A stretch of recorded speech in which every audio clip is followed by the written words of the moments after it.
மற்ற ஆப் மாதிரி இல்லாம தட்சால் ட்ரிப் சிட்டியை தவிர தமிழகம் முழுவதும் எல்லா டவுன்லயும் இருக்கு. லோக்கல்ல மட்டும் இல்லாம ரெண்டல், அவுட் ஸ்டேஷன் ட்ரிப் டியூட்டின்னு எல்லா டவுனுக்கும் போகலாம். கீழே டிஸ்கிரிப்ஷன்ல இருக்க லிங்கை கிளிக் பண்ணி தட்சால் ட்ரிப்பை டவுன்லோட் பண்ணி. சென்னையில் ஆபரண தங்கத்தின் விலை சவரனுக்கு 560 ரூபாய் உயர்ந்து ஒரு சவரன் 1,09,360 ரூபாய்க்கு விற்பனை செய்யப்படுகிறது. கடந்த சில தினங்களாக தங்கத்தின் விலை குறைந்து வந்த நிலையில் நேற்று முதல் மீண்டும் உயரத் தொடங்கியுள்ளது. அதன்படி ஆபரண தங்கத்தின் விலை கிராமிற்கு 70 ரூபாய் உயர்ந்து 1 கிராம் தங்கம் 13,670 ரூபாய்க்கு விற்பனையாகிறது. சவரனுக்கு 560 ரூபாய் உயர்ந்து ஒரு சவரன் தங்கம் 1,09,360 ரூபாய்க்கு விற்பனை செய்யப்படுகிறது.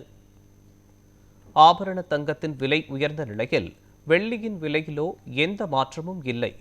சென்னையில் வெள்ளிக்கு நேற்றைய விலையே இன்றும் தொடர்கிறது. அதன்படி 1 கிராம் வெள்ளி 260 ரூபாய்க்கும் 1 கிலோ வெள்ளி 2,60,000 ரூபாய்க்கும் விற்பனை செய்யப்படுகிறது. மேற்காசிய போர் நிலவரம் தங்கம் மற்றும் வெள்ளி விலையில் முக்கிய தாக்கத்தை ஏற்படுத்தி வருவதாக நகை வியாபாரிகள் தெரிவித்துள்ளனர்.